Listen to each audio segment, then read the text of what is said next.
Welcome to another presentation of the Relationship Toolbox, a show about learning the skills for building positive relationships with others. Each time we've done this show, you have seen the three of us here, who we are all three professional mediators, and we are very committed to this process of mediation that we're going to be talking about today. We have a passion, I guess, for an experience with watching what happens when people in dispute are actually offer the skills of working together more collaboratively and to see what happens. So with that purpose in mind, we're going to share with you the topic of mediation, what it is, how it works, what the benefits are of it, and we hope you enjoy and find this helpful. So let's start off, first of all, I guess Traci, with let's share with our viewers, what is mediation? Okay. What does it look like? Yeah. So mediation is, in a nutshell, it's a structured process for resolving conflict, and it involves a neutral third party to come in and help people talk about their conflict respectfully as best they can, and to create ideas for solving their differences.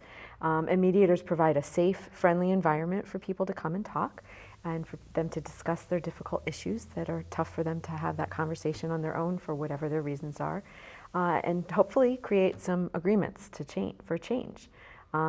Mediators don't take sides with anybody, and they don't really have the authority to make any decisions for people, and that's one of the keys about it, is they're there as a neutral, impartial person. And it usually takes place either in a mediator's office or sometimes in a conference room that's also neutral. And it kind of, if you're going to get into the nitty-gritty of what the actual mediation looks like when it's taking place, first one person might contact a mediator, but contacting a mediator initially, and they will set up an intake with that person. They'll set up an intake with other people who are going to be involved in the mediation. And then as long as everyone is wanting to still go forward from there, they'll set up a time and a date to meet. And then when they come in to the mediation itself, we usually have some kind of process for talking about an agreement to mediate, where it talks about what's going to happen in the mediation. You'll come up with an agenda so that everyone's on board with what's going to be discussed that day.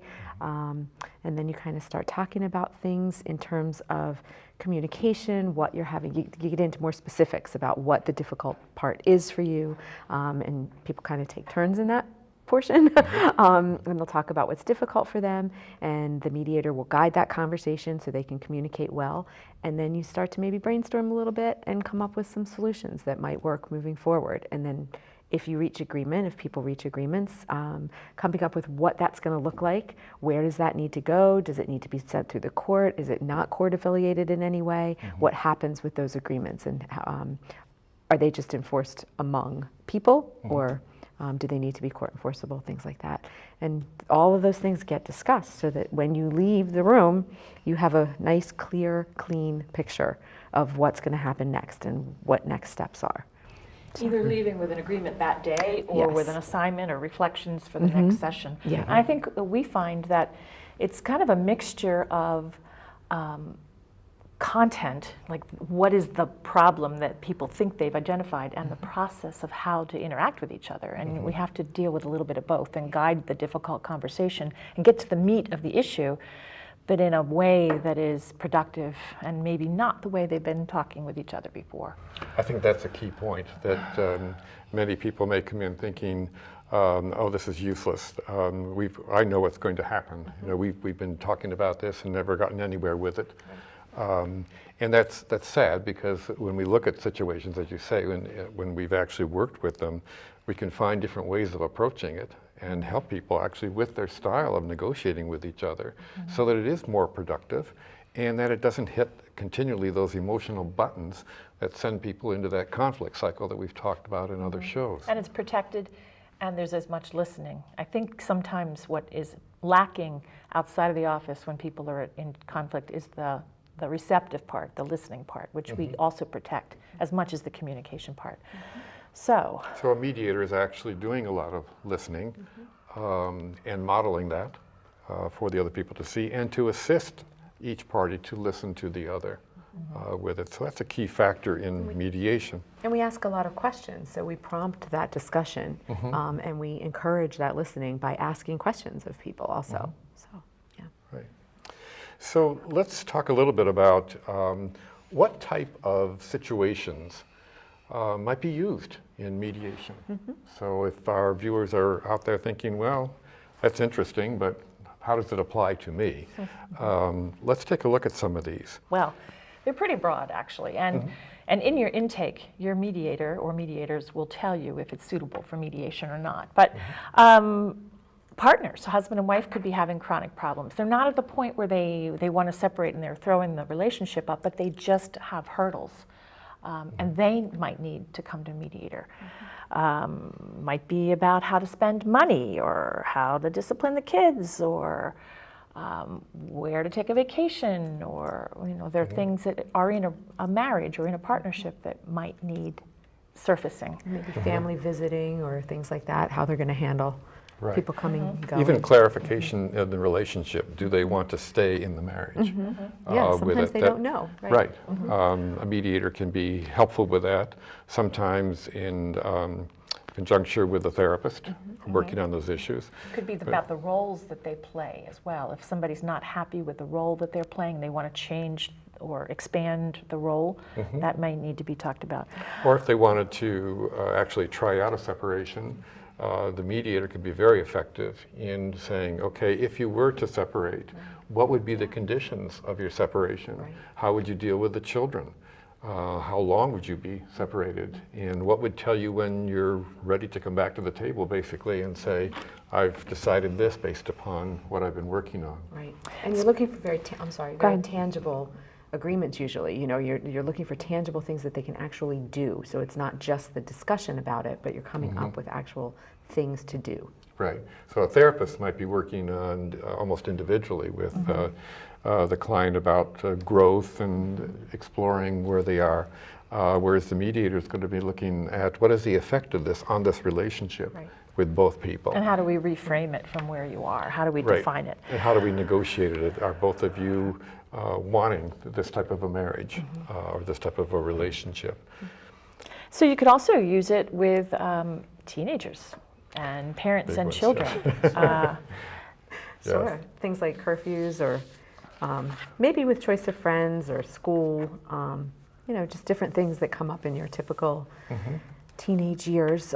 Substances. Sure. What is helpful, I found too, in working with teenagers and parents has been that typically not only parents, but teenagers do not always know the skills for negotiating something, and so they can very easily get into power struggles with each other. Yeah, we've talked about that on other shows. Yes. How to deal with an employer or a parent or a coach or a teacher. And of course, once you engage that power struggle, things are going to go awry pretty quickly. Right. And so if they don't feel heard. Yes, and that's a key thing, which is a key thing, right. So oftentimes, a teenager in a mediation will realize that the parents are hearing them now, they are getting the message. And then also the teenager has to know, how do I respond to these things in a respectful way with it? And then that leads naturally to negotiating. Right. So what it is, am I as a parent willing to negotiate with this teenager? How far will I go with this? How much freedom will I grant? And the teenager respecting the needs of the parent as well. Certainly there is the typical thing that people think of with divorcing parents and all of the trappings that come with that. Contact time and communication, new partners, how to discipline children. And with that comes blended families with a new family. How do you negotiate that? And that could certainly be something that could be brought to mediation.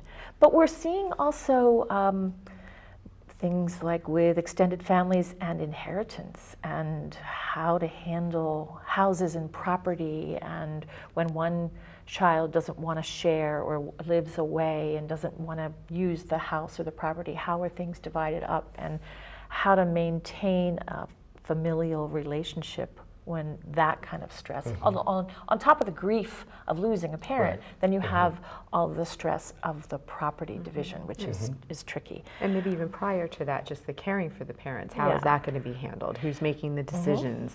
Where's the financial piece in that? You know, who's paying for certain things? And there can be some resentment sometimes, particularly if people have been out of state because they haven't been there to take care of the parent, maybe before passing.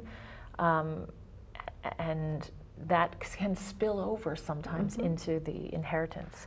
And even before that, how to make decisions thoughtfully with aging parents and end-of-life decisions and care. If a parent can't be taken into a home, then how are those decisions made emotionally and financially? And that's tricky. We've seen mediators come into schools as well. Tom, can you give me some examples of when that would? I've seen it in trying to work out conditions of an IEP, for example, an educational plan. Sometimes in disputes over how a school is handling a particular consequence for a child with it. So again, these are areas where mediation can be helpful. It could be as simple as a landlord and a tenant, and or a neighbor. Which are kind of mundane things you don't think of. You think you have to either handle it yourself or you take them to court, and there's that intermediate zone of like talking it out with a mediator. Before you go to small claims court, before that's your final answer, you could always come into play. You're still going to be neighbors. Right, right. You are still going to be neighbors. And sometimes that neighboring property, there's just a misunderstanding about something. Sometimes it's not always as concrete. Yes, there's the law and there's the lines that are drawn in the sand, so to speak. But maybe the tree is hanging over a little too far or something along those lines. Maybe the dog's barking at night. Right, something along those lines. Or a new situation has surfaced that no one anticipated. And there's nothing in a contract or in an agreement for that. So how do we then go proceed with that? How do we share the plowing? But we've also worked with employers and employees and business partners who are going through a speed bump as their business evolves, and maybe one wants to take a greater role or a lesser role, and how do you negotiate that? And could I add to the point too, just to make sure our viewers are aware of this, in no way do mediators advise on these issues. We're not there to say this is how you should do it. And that's different. Right, we're helping people have what they perceive to be a difficult conversation that they may or may not navigate well on their own. Right, guiding that discussion in a productive way that they can't seem to do on their own. If I always look at things and they say, typical things you hear are, well, there's nothing I can do about it. Right? Or we've already had this conversation, it's not going to go anywhere. We've had this millions of times. Exactly. So those are typical things that sometimes get said that I hear over and over again that I think we all address in a different manner. And people, I think, are a little bit surprised sometimes that even though it was a conversation they've had before, it's had in a different way so that it becomes more productive. I've also experienced people, for instance, like a carpenter, a plumber, a contractor, a builder, who's never had that conversation because there's a fear factor of having it with the customer or the client because there's been a misunderstanding or a change and everybody's just afraid to have it. And so they avoid the conflict until it's huge. And that is also a good thing for mediation. Rather than going to court, I mean, you might have to. We're not saying we are the panacea, but it is something that you can consider. It's a step. So I guess that covers, anything else you can think of? Yeah, I mean, sometimes among office staff also, just to throw in that workplace piece, is sometimes people who work together don't get along all that well. And usually that builds from misunderstandings and assumptions that we've talked about before. So that often builds from that, and those are things that we can help with as well. And another way too, mediators can help in a preventative way. Absolutely. We do some in terms of office conflict, where we can educate people about negotiating skills and what are the types of conflicts that we can have and how to deal with that before they become to the point you were describing. Sometimes if it's a big enough company, there'll be an HR, human resources, but for the lack of that, you could check with a private mediator. So let's talk about what are the advantages of using mediation to solve things, and maybe we'll make some contrasts with this as well. So why don't we start there? What are the advantages? Yeah. I think that maybe people don't realize that they are both permitted to and capable of solving something on their own with maybe just the help of a third person to guide them. Because they may not know it exists or what it's about, but mediation can possibly, without the need for the court system or an attorney or an outside authority figure intervening. There are cases when, as consulting, an accountant, an attorney, a therapist might be brought in as a collaboration, but perhaps people don't know. We've just listed some instances where mediation would be applicable. But you can. You have the power, and often you have the answers, if you can just surface them, to on your own find the solution that is specific to your situation. I would say one of the obstacles to that has been when people come in a high emotional state. And again, mediators are trained to deal with this type of thing. So we understand that, and we have compassion for people in that state, but we try to help them to begin to control that a little bit more. And once that happens, there's almost a magical moment, if it does happen, where you can see, bingo, the light goes on. And as you say, people come up with solutions for their problems that no one would have thought of necessarily. But the freedom to think like that has been released because that emotional energy has been released, that they can begin to think more creatively. And they know their children best. That's a literal brain function that does not function the same when you're in that, we've talked about this, when you're in that fight or flight mode versus when you're in that calm mode where your emotions are not as high. I think that's a unique role of a mediator in being able Nobody's to tap saying, into that. Oh, I know what you should do. This is what we should do. Here's the first step, the second step. Right. No, there's a time for that, but not every situation. And they could come up with their own creative solution together. Right, because it's their issue to come up with a solution for, right? So they know some best. of these skills that we look at that we've been talking about on the show before, we know about because we use them in mediation. Respecting point of view. This is hard sometimes when you've been arguing about this for some time, or you think you know where that's coming from in the other person. And with the help of the mediator, we can say, no, this is just their point of view. And it doesn't mean that their point of view is any more valid than another one's. But at this point, let's listen to their point of view. And with that qualification, oftentimes parties can begin to actually listen because they know, okay, I'm not losing the argument. I'm just listening to a point of view. And to understand their point of view without that judgment, if they can, to take that step back and to kind of reflect on what that person is saying without agreeing or disagreeing with it, but just reflecting back what they're hearing. And then checking in with the other person if they're accurate. And that's part of that skill, is being able to postpone the judgment and the decision so that we can begin to think, okay, let me hear more about that point of view. And as you've pointed out too in the past, being curious to learn more about another person's point of view. So in mediation, that's a great deal of what is going on in a very gentle, supportive way. Which we said at the beginning, that's why the first portion of it is about the communication, and then you move into the negotiation phase. You can't start negotiating right away. It just doesn't, that's not what this is about. So, and many people, once they've even clarified that and their emotions are settled with it, still don't know necessarily, how do I negotiate? We guide that process. It's not something that we're necessarily taught in school and everything. So again, that's another process in the mediation that takes place. It's lacking in either the heated conversation that they have by themselves or even in the courtroom sometimes because they are not able to be understood. They've just leapt right to the decision making or the negotiation on behalf of them. They are not even getting divorced. Each goes with a different premise. I mean, a court goes with the premise of logic. You have to prove the logic, the facts of things, and whoever does that most successfully will probably win with it. And mediation is not like that. We're not looking for winners and losers with it. It's more understanding and creativity. To be collaborative in the results.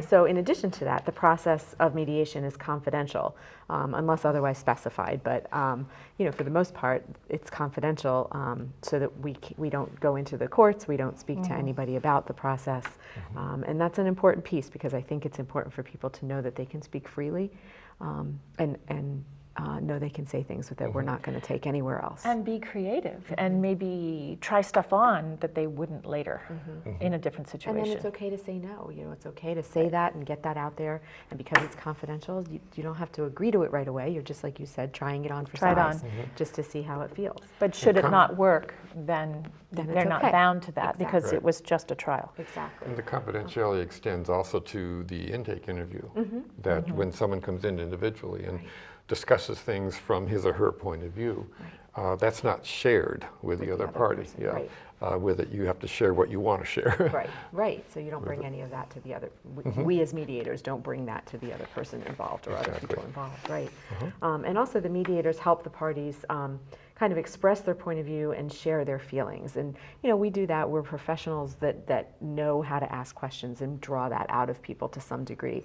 I think in part based on the confidentiality piece also, people feel more open to speaking freely, and they know that they can just share that with us initially, get it all out on the table, and then they can move forward from there.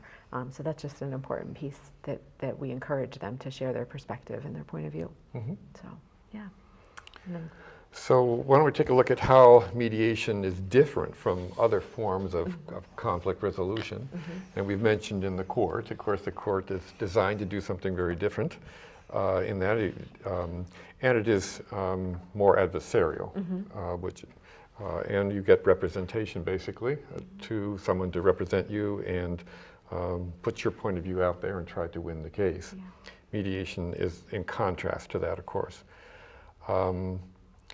And mediation tends to be very concrete in the here and now, so that, and limited basically to the issues that we're not going to say, oh, that's very interesting. How did you learn to behave in that way? What was your mother like or your father like? We don't go there. In the mediation. We're more concerned with what is the effect of how you are approaching the other person on that other person. And is there a way that the two of you might work more productively together to get what you want as a goal? And often what happens when you do that is you're focusing on not destroying a relationship, right? You're trying to keep it intact to some degree, if possible, and maybe even building new levels of trust among people that didn't have it before. Or if it's not going to be a close relationship, at least respectful. And I think what we're touching on is that it's not a linear continuum, but there's therapy, and then there's the court system, and mediation is kind of somewhere in between, in that we are talking about feelings, we are talking about relationships, which would not happen in the court, which would happen in therapy. We are talking about concrete situations and trying to get to a results-oriented situation, which you would get in the court. You might be focusing more on the past, whereas in therapy, whereas we're in mediation, we're saying, given that you're in the situation that you're in, and maybe we'll look about how it got there and what people's residual feelings are, what are you going to do about it? And both of those other polarities, typically in therapy, it's an individual focus. It is in the court system as well. An attorney will represent you as an individual. There may be multiple ones, but we're looking at the system of the people, of the parties. Relationship. The relationship, between the two, So, and that's, I think, a distinct uniqueness to mediation, with it, that the respect for the relationship, whether it's with a husband, wife, with a landlord, tenant, neighbors, whether that relationship is respected with it, and hopefully our methods in approaching it will show that and model that. Parties may still choose to not maintain that relationship. They may decide that the results they want to get are worth giving up the relationship, but not always. There at least is the opportunity to maintain that relationship and come out a win-win, as opposed to having a winner and a loser.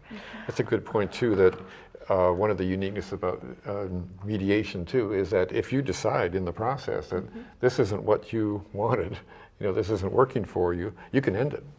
Right, that point. it's a you know. choice, Yeah, there's right. no financial commitment beyond that. You aren't committed to it, you know. So you have the option and you retain the control of Right, the situation. Right. It's your scenario. Yes. Right. Right. It's usually pretty short term as well. Yes. Whereas it may not be as short as, you know, a couple of hours in court, but not nearly as long as maybe a longitudinal study in therapy. Well, certainly, I'm sorry. No, but it's manageable and short and focused around something. And And it's about working together, right? I mean, we're focused on helping people figure out how to work together as best they can in whatever given situation they're in. And like you said, sometimes that means maybe the end result is that it's appropriate to dissolve a relationship. And what would that look like? And if that's appropriate for people, then by all means, maybe that's where they agree to go. But again, it's up to them to agree to go there. It's not up to us to decide. It's not up to a court to decide. It's their spectrum of what they can, their scope of what they can work within. Another advantage, I guess, or validation of mediation has been the research done on the satisfaction that people have with the process. That the satisfaction level of people who have mediated concerns and are committed to the agreements that they've made is much higher than those who have litigated their concerns and who are told basically this is what you will do. Right. None of us I like think to it's really. because they're participatory in the end result, more so Yes. than just sharing There's their an story ownership. and saying their point of view. They're also participatory in resolving it, in the resolution and in the outcome. Right. So, And they feel they've been heard in each party, so it's very different with that. yeah. So one other question that probably people might have out there is, what about the cost of this thing? How does it compare to other things? Yeah, I mean, and I guess I don't know everybody's fees, right? We don't know what everybody charges, but in general, if you're comparing it to some things, you know, you pay, it's a one-time kind of as-you-go thing. There's usually an hour, most mediators have an hourly rate that they charge. Sometimes mediation is on a sliding scale, again, depending on the mediator and how they practice. And the income of the person. And the income of the person, right? There's not a retainer. We don't hold on to it like an attorney does. There's not a lump sum of money. It's an as-you-go. It's a pay per hour, pay per time process. So you need to speak with individual mediators and talk to them individually to see what their fees actually are, but that's the general idea, is that most of them offer a sliding scale that I know of, at least. They do not really require a retainer. I don't even know if we have the ability legally to hold a retainer. Yeah, that would be a little out of the norm for us. You can find them on the internet Yes. through the court system. Right. And basically you would, once you found a mediator, you could make a phone call to that mediator and find out information. And if you decide to work with that mediator, start the intake interview process with them. Right, and just make sure you're comfortable. That might be a key thing. Are you comfortable speaking with this person? Right. Just Because you could end it after the intake interview Sure. if you decided to. sure. You can, and the mediators can, if they find it's not suitable, because Right. not That's a everything is suitable. possibility, There are yes. some things that are not. So Right. I Tom, think most people like that it's their process, that they have choices. Well, we want to thank you again for watching the Relationship Toolbox. Next time, we will be exploring the art of giving a sincere apology. We leave you with the following thought. Conflict does not have to destroy relationships. Consider mediation.